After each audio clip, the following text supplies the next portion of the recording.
when I got the bug in the throat. But so, and we haven't even got to do Lynn's commercial. Of course, if you're not familiar and you are in the U.S., Lynn is our big sponsor on IBM TV. They donate 50% of the revenue profits to our mission, which is financial literacy, for supporting and trying to inspire financial fitness, because the biggest gap between poverty and sustainability is financial literacy. And Lynn saw our mission and said, hey, we want to give forward to help do that. We didn't want to just take money from anybody. We wanted somebody who was smart about it, about what money is, about money management. And in my journey through starting this program with Nick and talking with the world's leading millionaires and billionaires, I learned something very valuable. It's not making money that makes you rich. It's how you manage it, right? How you earn it is one thing, but how you spend it, how you save it, how you invest it. More important, pay your taxes and pay it forward, right? Because that keeps it in circulation in a very healthy way. So that's to me, the best organic ecosystem for any financial program. And Lynn meets that because their Family Dollar store is very smart shopping. You don't spend money going to a store, gas. Time is money. That's something I learned very valuable from the millionaires and billionaires. That time is very valuable. So I save a lot of time by not going to the store. I can shop online. Also, they give you bonuses for shopping, right? Hey, I'm a girl. Give me a bonus. I don't know about you guys, but I like bonus money. If you spend $25, which can be done, even though you're spending very little money, you get free shipping.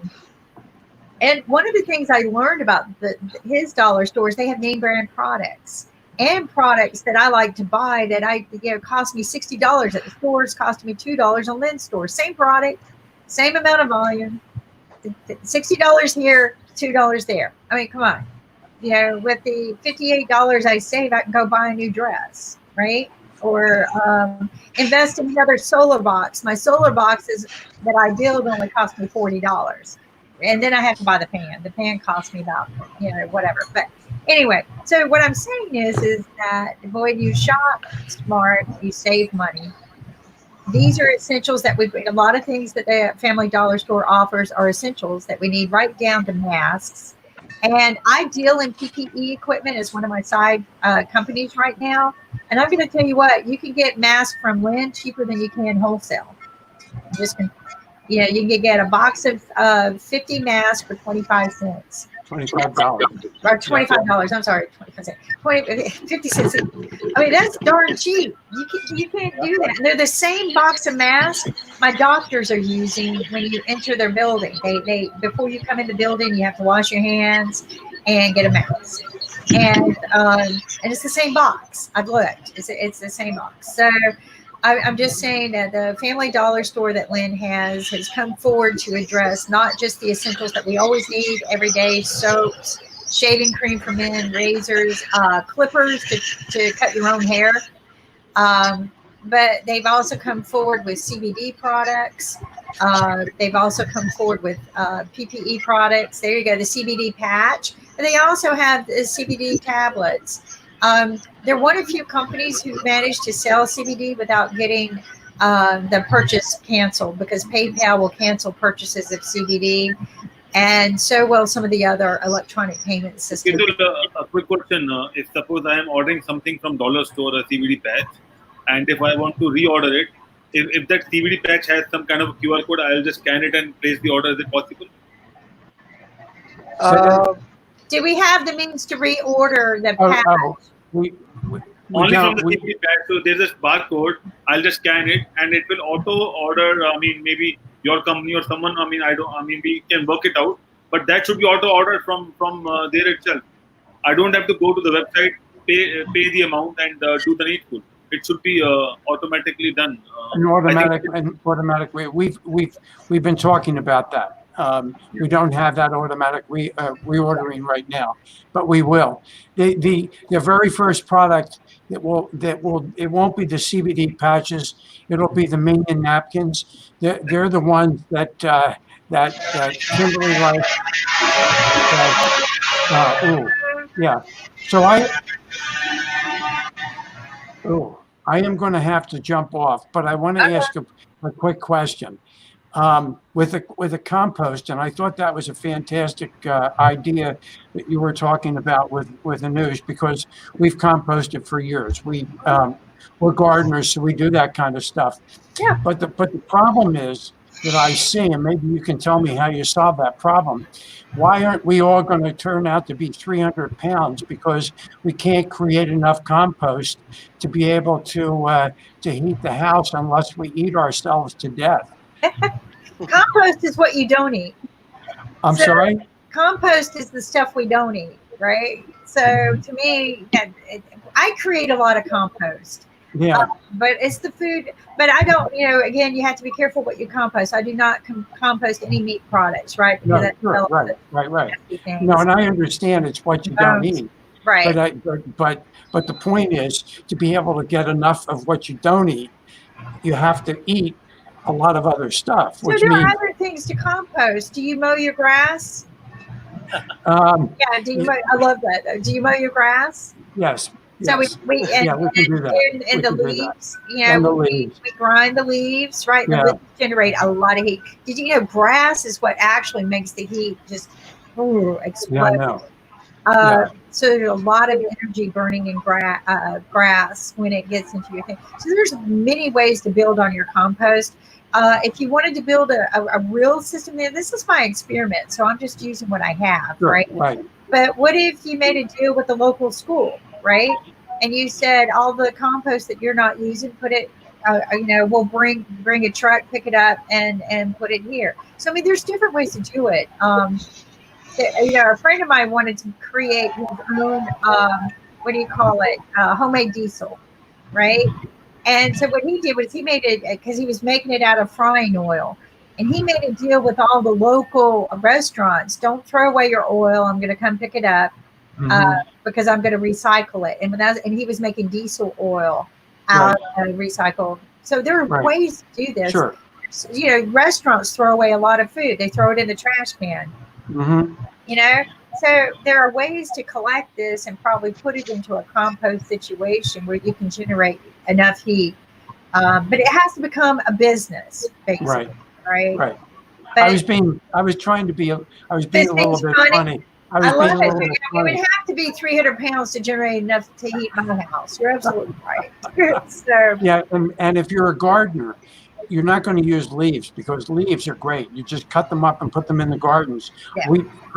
At our last house, we were there for 28 years. We had 3 acres. We had gardens all over the place, and woods, and we never put one leaf out to be picked up. We don't either.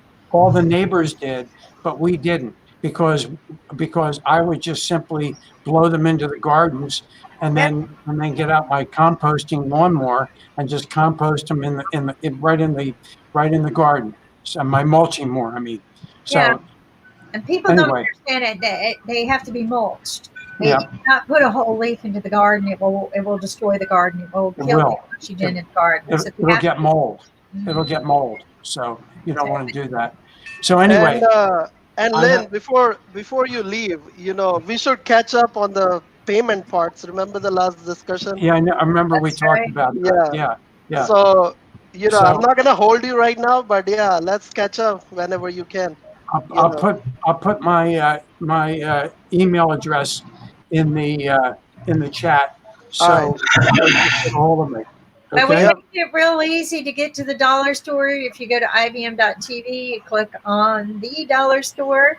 And I'm having a little bit of technical difficulty, so I'm not trying to bounce my computer around too much today. But everyone knows, there are 4,300 items or more to shop at.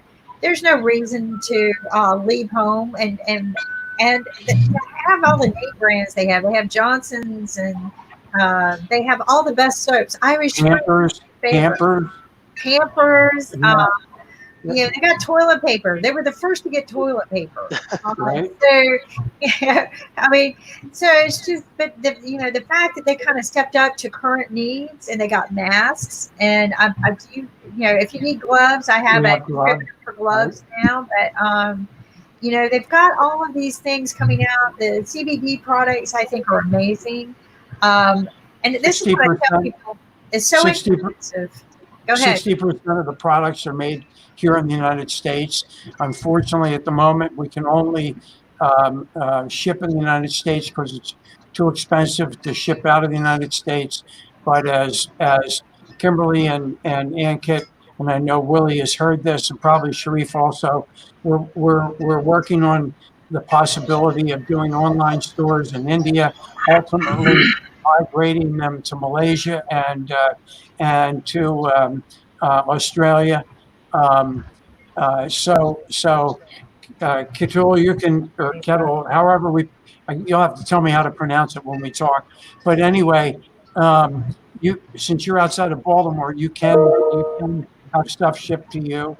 Um, and Kimberly, just look in your email because I sent you more bonus dollars. So Thank you. So that's the other thing is we're being provided bonus dollars, especially for those of us who have our own TV shows, so that we can share them with our viewers, right. and they get some bonus bucks for shopping and also watching. And we're going to give you little questions and homeworks to do to earn them, but this is not going to be that difficult. But Yeah, this is, you know, I shop the dollar store for my basic needs.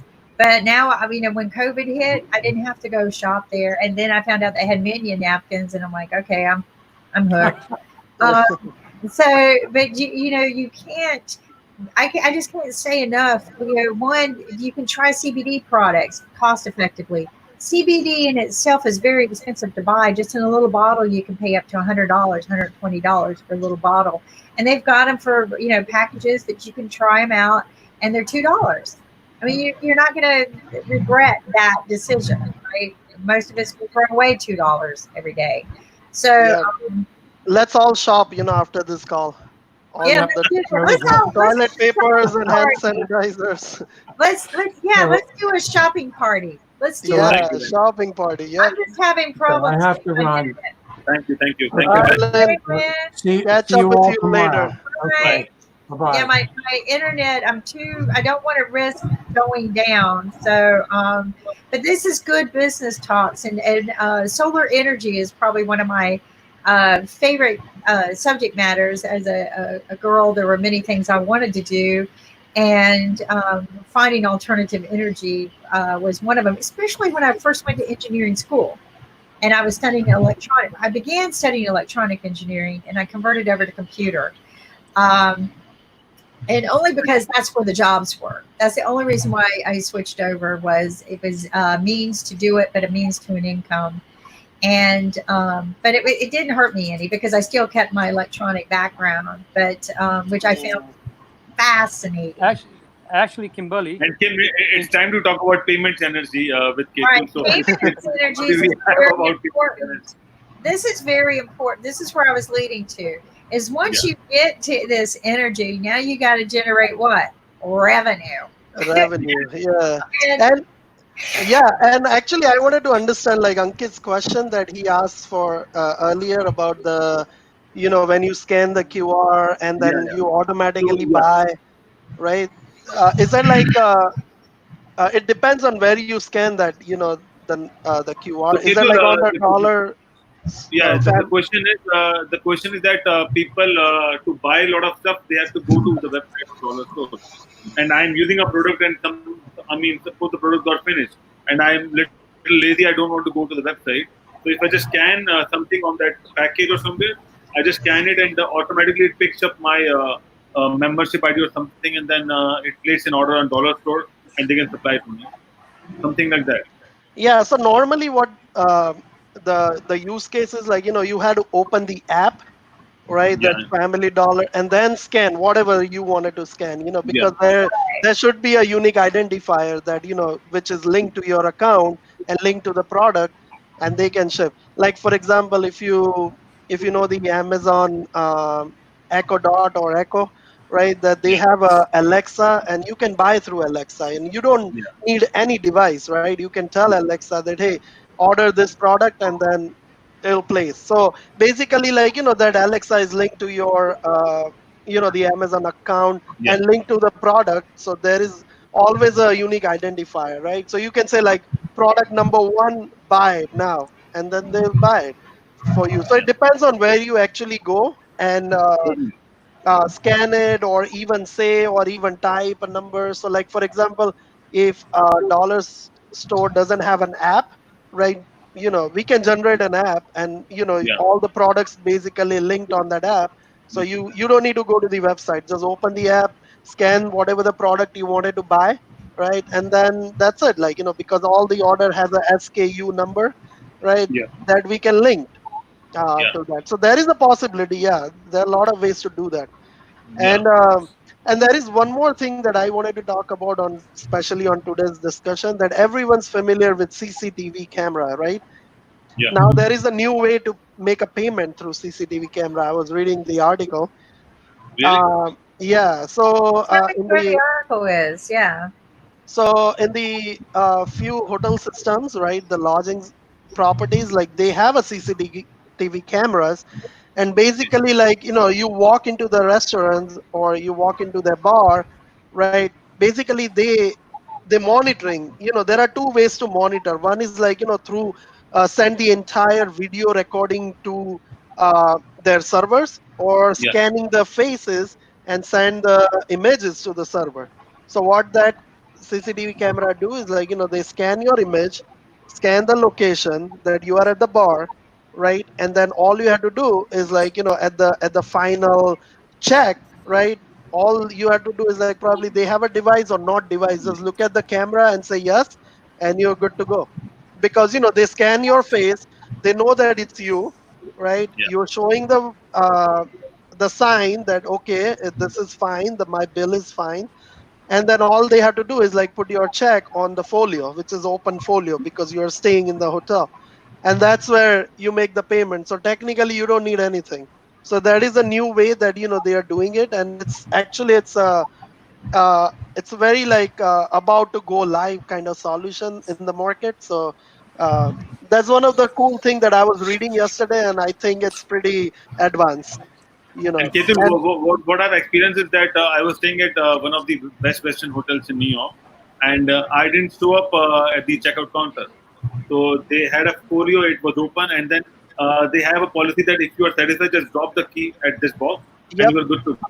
And if you yeah, don't that drop is. that key, that means you have something to discuss. So then you have to go out and sort out your matter. Even though you don't need to drop the key, in the latest so that is a very United States way of checking out, because people don't usually like to go to the front desk at the checkout. So they So it was they not on the front desk. It was not on the front desk. So they have a drop key at the floor where you have your room. So yeah, once you go to the room, just drop the key and that's it. yeah, I don't even drop the key, I don't I just either. leave the hotel. I just So yeah, that is exactly, and there are like lot of like in the payment world, like uh,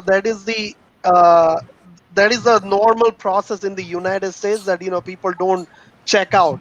So they during the checkout process, like the all the hotel properties, they close the folio on that day, because they assume that you check Yeah. out.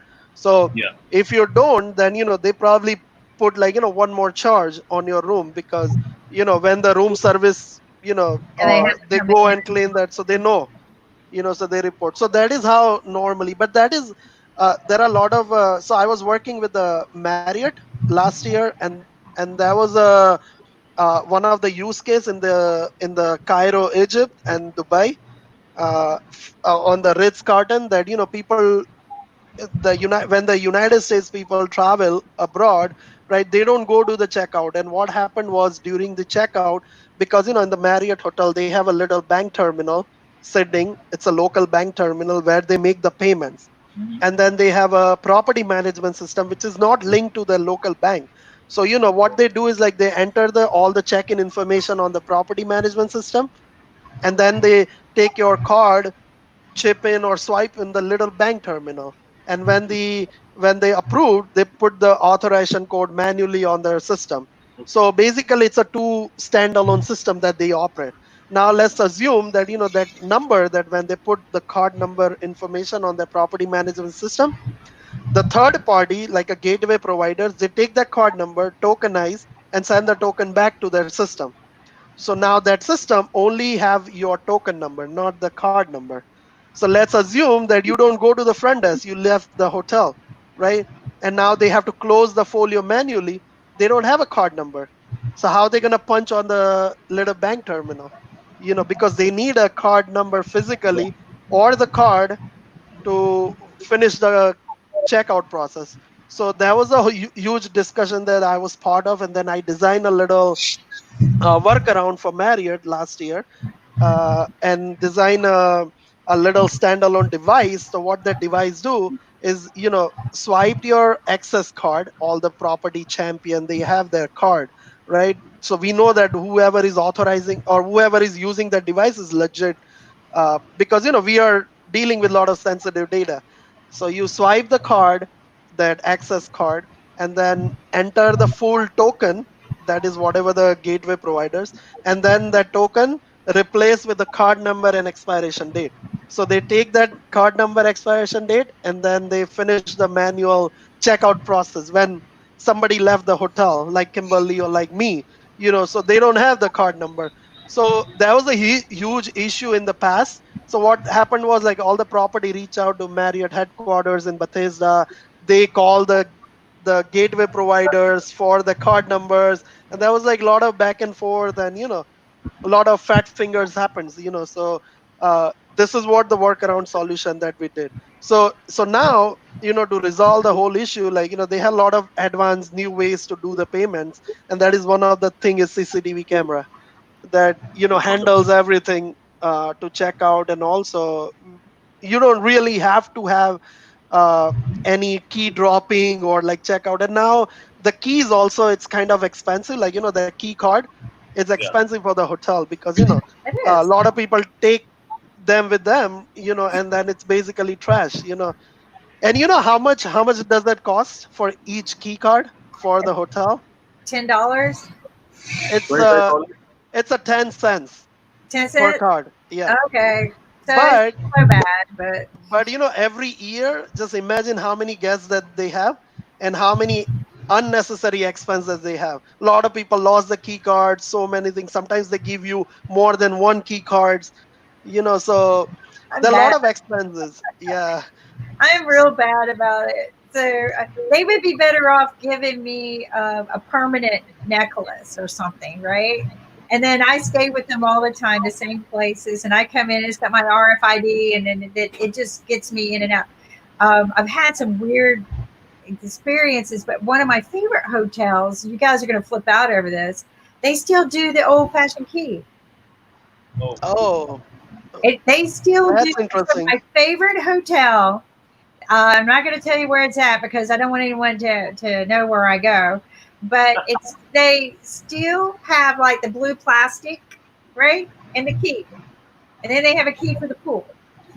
It's just like the old keys, and so you have to go to the box at the end of your stay, and you have to talk to them, and when you check out, and but it's all personal. It's an old family ran hotel, and they just never wanted to upgrade to that. Like, in fact, they just got Wi-Fi last year. So for many years that I've been going there, I would tell people I can't work. There's no Wi-Fi. I can't work. There's no. They don't even get cellular there.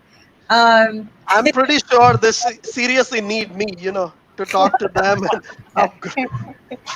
but it's funny because the guy who does the umbrella chairs for them and stuff like that, he takes the card.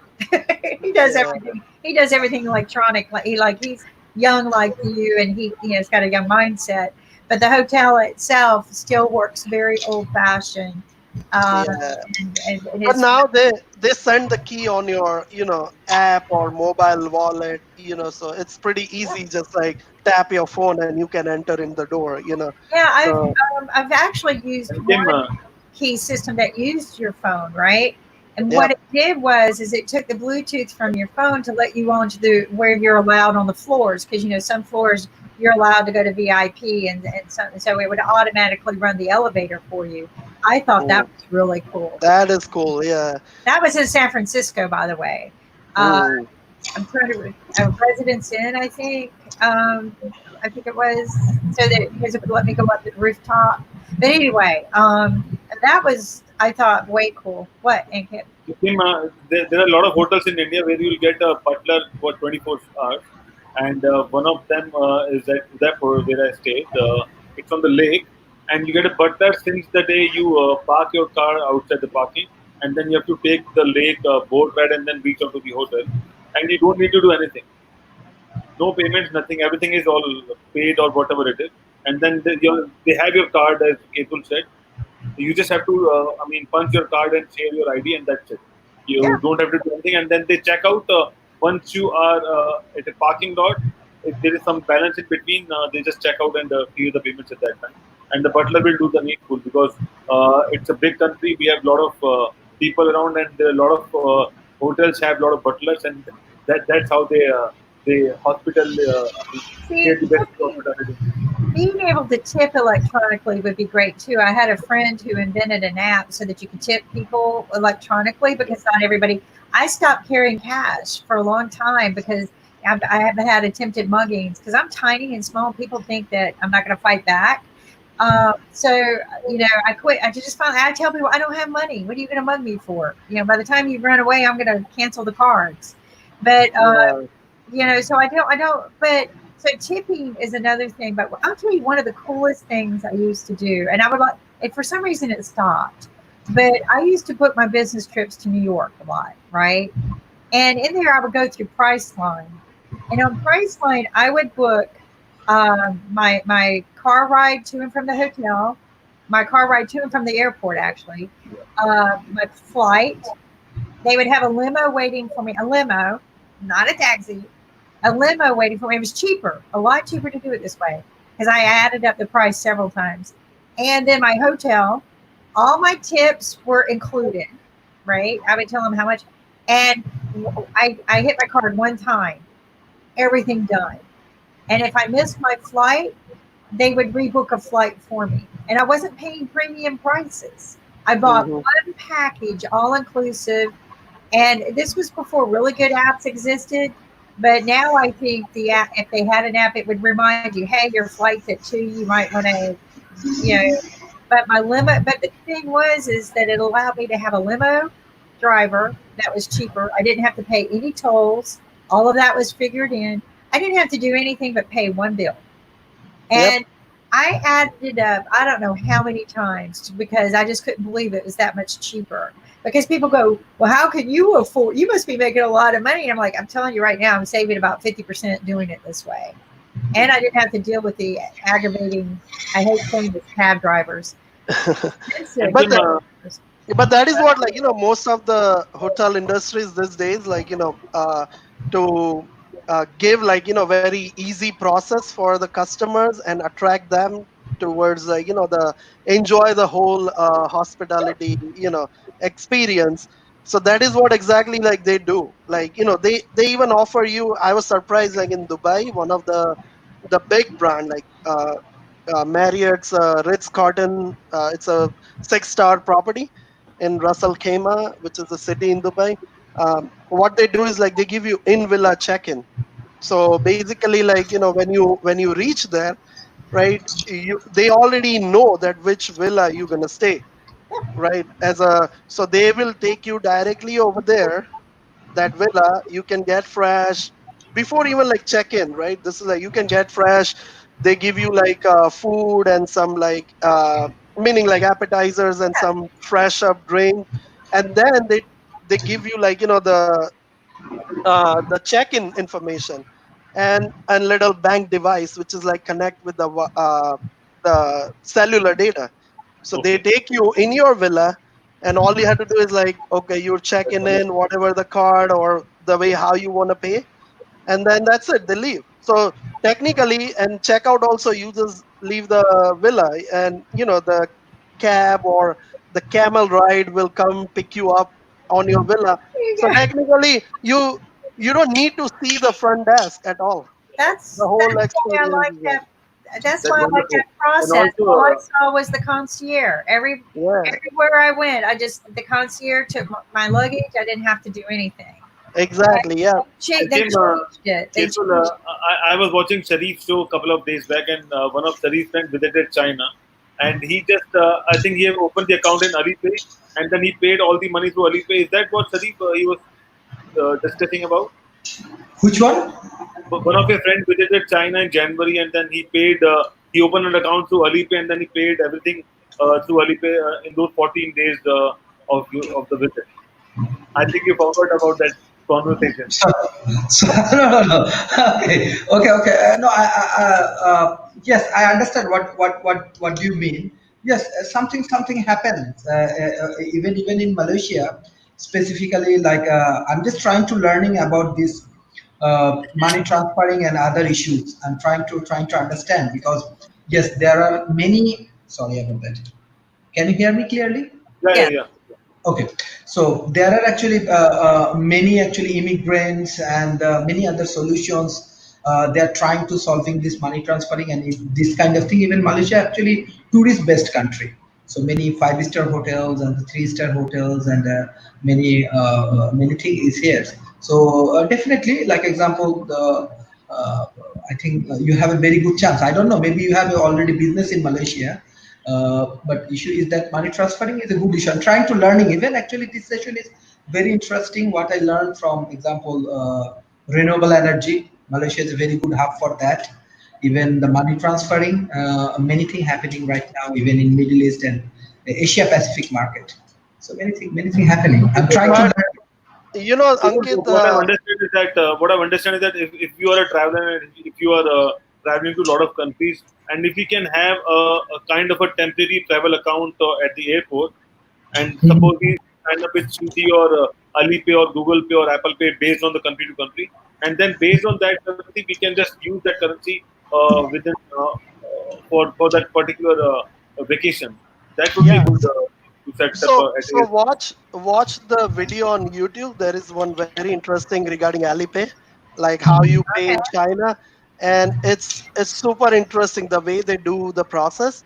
Like as I mentioned, like the Alipay done like last year they done 5.7 billion transactions in 1 year. So and it's in only in China market, that they did that much transactions. And the way they do the business is like you Alipay is not only giving you the payment options, but is also giving you direction, map, texting, coffee shops. You can pay in Wow. anywhere, like bike rental or cabs, Uber. Like they have a different name, similar as a Uber concept. Like you can rent a taxi or cab. So everything you can do through one app. But So even I'm surprised. Alipay is famous in China, but I've been to Hong Kong multiple times, and I have an MTR card which I can use at most of the places. People using Alipay, Google Pay as well, but it's not that. It's not the first prior or maybe first primary wallet transaction you would like to do. I mean, they have a lot of mm, different things, but I think China has more Alipay than what we have in Hong Kong. yeah. I just had an idea. So remember Dr. Yu telling us that PayPal cancels all, and I've seen this happen. PayPal has been causing all kinds of problems. But canceling his transactions for anybody buying CBD products and things like that. Maybe we can connect his business with Ketul, and Yeah, Ketul can provide him his electronic payment system. I mean, let's make that contact happen because certainly. you know, I one. think we need to schedule a marathon meeting with Ketul and invite everyone who has some kind Yes, of business. And absolutely. we can Yeah, set up. Let's do definitely. I would love to do that, Yeah, that discussion. because I think we also talked about doing a showing online how to register with Kachul's business yeah. and getting payment plans. If you want me to, I can go to his website and we could try to do that, or we could schedule it next week when Ankit's We can computer schedule it next week. Yeah, once okay, we have a when definitive your meeting. computer systems work. Mine's a little iffy today, and I would rather it not mess up in the middle of everything. But you know, it just happens. This is one of the challenges we're going through. I'm learning to, like Anka, just use one computer for one thing when we're Yep. doing this. So, No, definitely we should sync up, like, and go through the whole your business, agenda, or like, the future of the business. And we can link the payment. As I said, it's not a big deal, or it's not a big option. Meaning, it's not like a such a hard work that we are doing. It's like very smart work that the way link the payments towards your business, and charge. Uh, subscription fee, or the way you want, like, we can customize it. well, So and that's what people need to understand is this is not that difficult. It's a matter of just going out and doing it. And like you had yeah, mentioned in the beginning, it's, finding the right fit because each person needs something different. But yep, that's what you're there for. What makes you unique is that you have improved the process of the system and made it a lot more user friendly than the old platforms, and you're a lot more secure. yep, And those are the two things that people need to look at because when you're running a business, you don't have time to think about your security, right? exactly, You want somebody else to be taking care of that for you. You also don't have time for learning curves. And yep, by having a more user friendly system, there you go. And I know exactly, yep. because, So, Ketul, I have a curious question that I mean, people or merchants who signed up with you, is there any kind of insurance on the payment or transaction or something? Because there's a lot of online fraud as well going around, and I'm not sure who is liable for that. But is there any insurance which covers all these things? Yeah, there is no insurance exists, like, in normally in the process, but like, whoever is processing the transaction, they are responsible indirectly or Okay, directly, the way, like, because uh, basically that money comes from one place to the other place, right? And now you are holding that money. You directly, you are responsible of it. So if your transaction got stuck, or I'll tell you one example what happened. I'm not going to say the name of the company and stuff, but I'm very very familiar with the whole process. What so the one device is taking a lot of transactions from the merchant or the customer, right? And that device also, in the industry, the payment industry, they call store and forward. It's called SAF. So when your internet is down, you can still take the transactions and store it locally on the device, and then when you back on the internet, they yeah, send that transaction from one place to the other place. okay, So during one time, the internet went down, so that device is taking all the transactions, okay, and save it in the local space. And what happened is, by mistakes, somebody upgrade that device. So as soon as the device connect to the internet, before even sending those transaction, device upgraded, and they lost all the transactions. So imagine that the customer or the consumer, like, they already get their product, they left. Now the whole money is stuck, because the merchant won't be able to settle their transaction because transaction is lost. So who's responsible for that? Is that the whoever provide that solution, the middleman, they are responsible, and that the company write a huge check to the merchant. So technically, there is no insurance, but you are responsible because you are the one who's taking the payment. So that's there right. are a lot of other ways to do the store and forward. Not like you don't need to store that on your local device, but like, all the smart devices now available who takes the cellular chip enable. So as soon as your internet is down, it enables the cellular data and send the transaction live, and that's where you can reduce the risk of that store and forward. So there are a lot of ways to do that, and whoever is processing, they are responsible for that transaction. So if you're, let's say, like, your okay. $1 million batch stuck, then you are responsible to settle that transaction no matter Okay. what. So, Ketul, a quick recommendation. Maybe we are discussing about bandwidth since a couple of days on our show. So, whenever you sign a merchant form, or whenever a user is signing a form for a merchant, maybe for some transaction, so you have the details like name and phone number and mobile and all those things. Yeah, This could be a column for bandwidth as well, because if the bandwidth goes down, someone will lose the transaction as well. What do you think? someone will do the transaction. You mean to I say? said if I'm a merchant and if I don't have a good bandwidth, so there might Hmm. be some issue with the transaction. So you should record the bandwidth as well, that how much bandwidth that particular store or that particular area have, and based on that you can run the transaction. If there's a low bandwidth, so you have to share some kind of notification or warning that the bandwidth is low and the transaction won't process at some point of time. Is it something on which you are working on?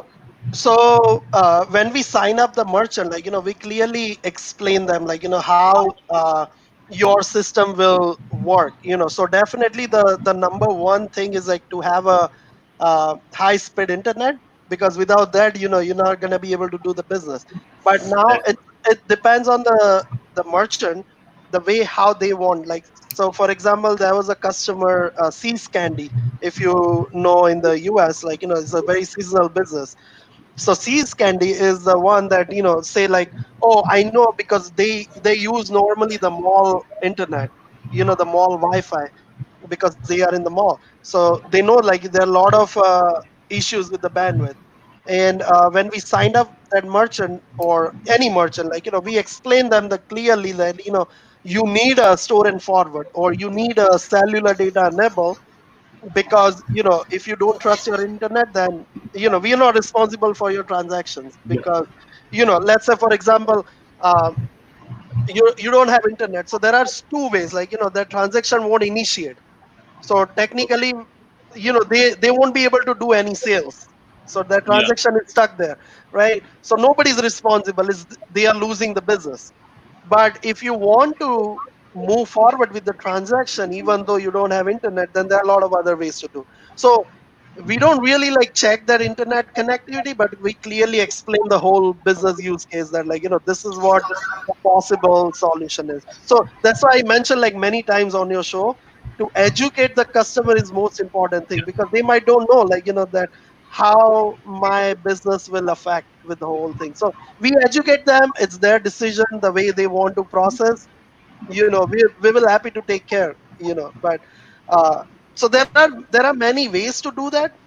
Without internet also you can process, without so many things, like, if you don't want devices, there is other ways to do the payments without the devices. So many solution is available. It just like depends on.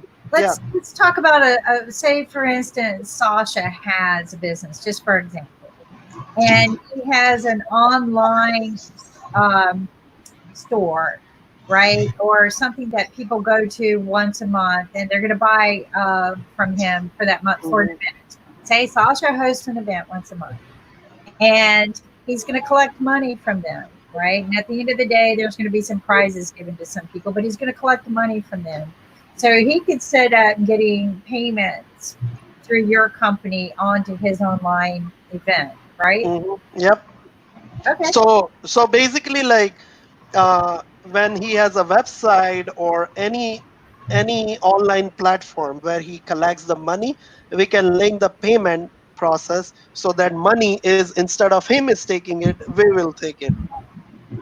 So our platform, our software will sit on the top of the website, like, for example, your ibm.tv website, or his uh, Dollar Tree website, Stars.com. or Stars.com. star.com. Yeah, anything, like, we can put our payment software, which is sitting and taking everything on your behalf. So taking customers card information, replace it with the token, right? So that token sitting in their That's it. .com. So every time you buy, that token basically initiate the transaction, not your card number. And then we will process that payment throughout the end. And then you take your money on your bank account, right? And you don't need to worry about any PCI scope or anything, because as soon as somebody put the card, we take that card and we replace it with the token. So you are basically out of PCI compliance and anything. So So that's awesome because PCI compliance can be brutal. So yeah, that's exactly. perfect. I used to so my engineering background and telecom. I actually got into cybersecurity, but Yep. part of that was that big movement of PCI compliance, which people don't understand.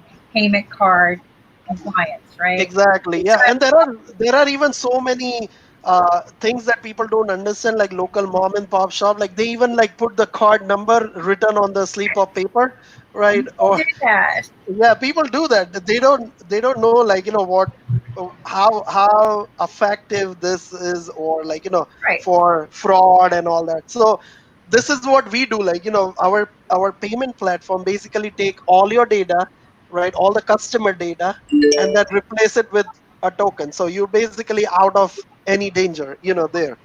And that token is basically like not, there's no information in the token, so even though if it's uh, somebody hacked that token or something, it's basically useless Right. They unless. can't get the, and that's probably one of the best PCI compliant tools I've seen yet in this, Yeah. because to replace it with a token and then you're invisible, it's kind of like putting up a wall that, but everything transacts after that.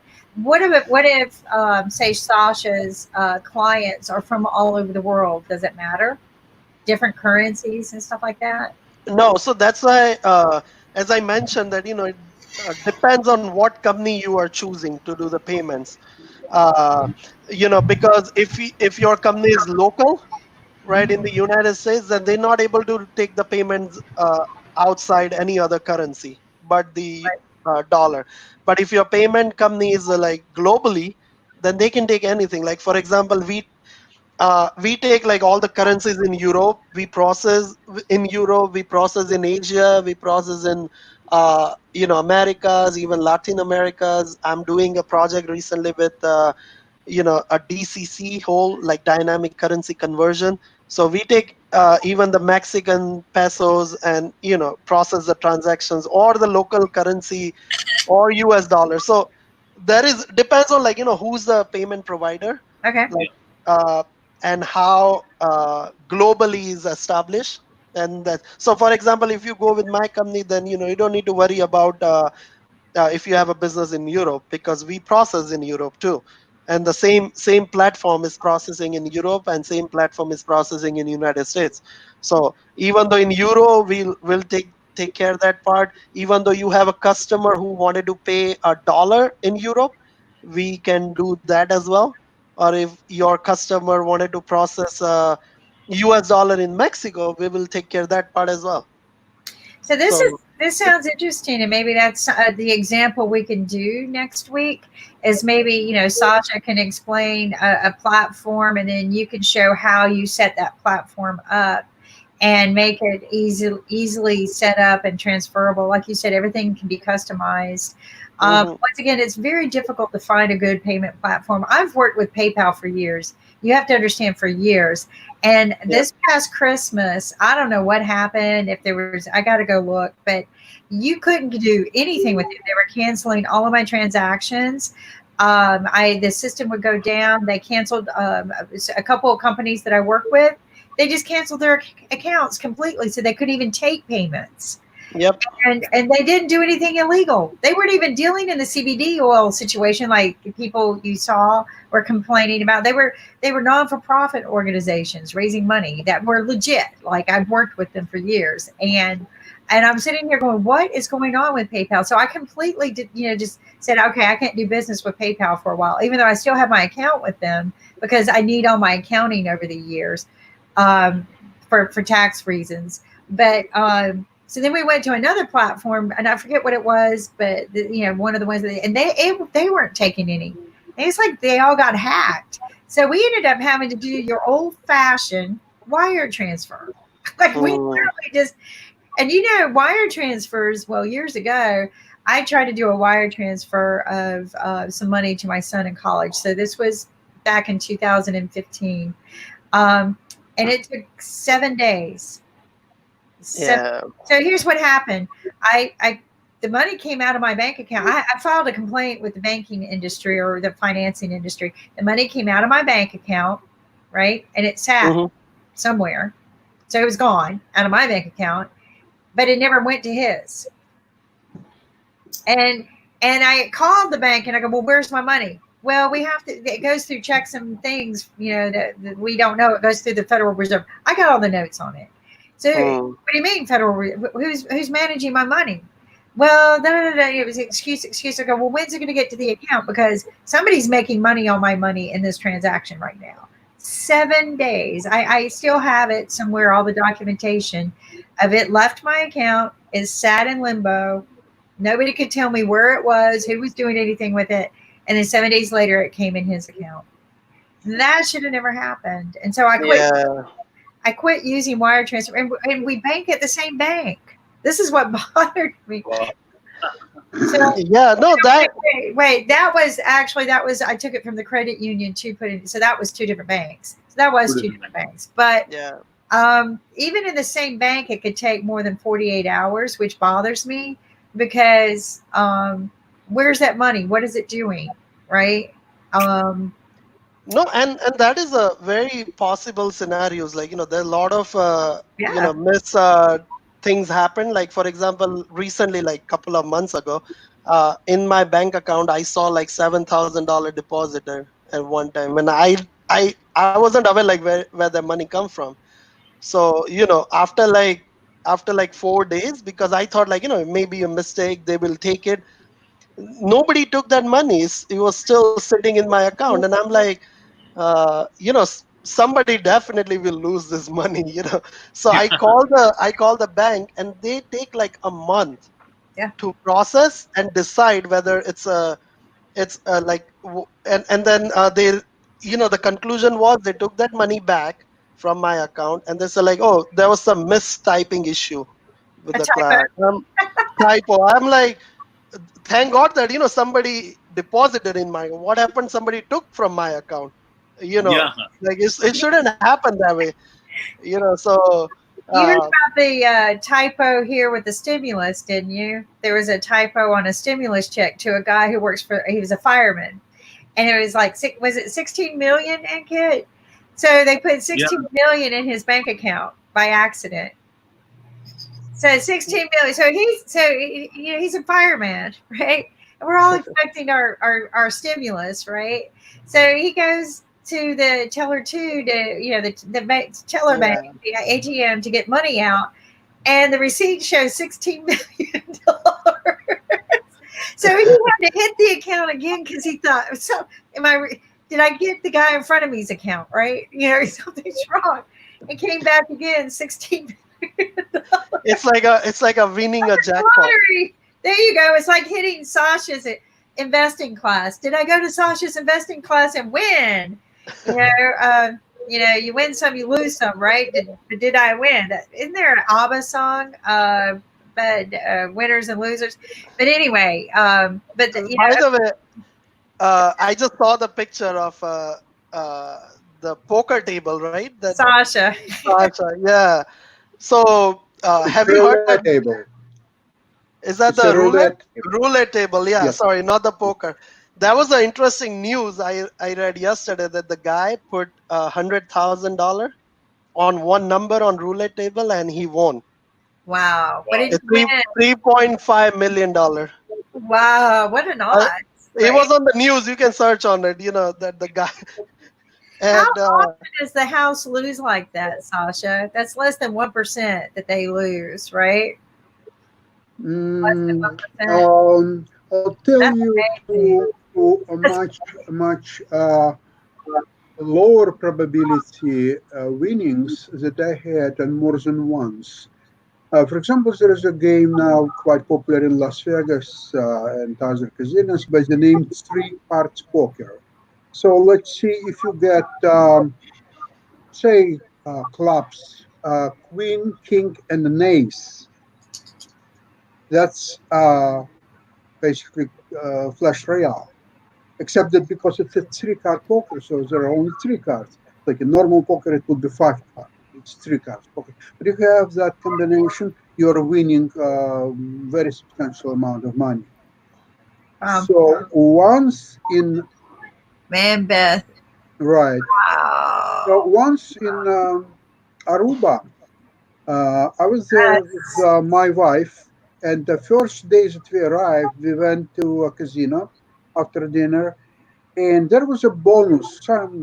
It's a small casino, so it was like maybe two and a half, $2,600 bonus. And we said to play three card poker. And my wife asked, when are you paying this bonus? At what point? And the dealer says, if somebody gets spades Clash Royale. So you need to get queen, king, and ace of spades to not only win whatever your stake is, but also the bonus. The very next deal, I got queen, king, and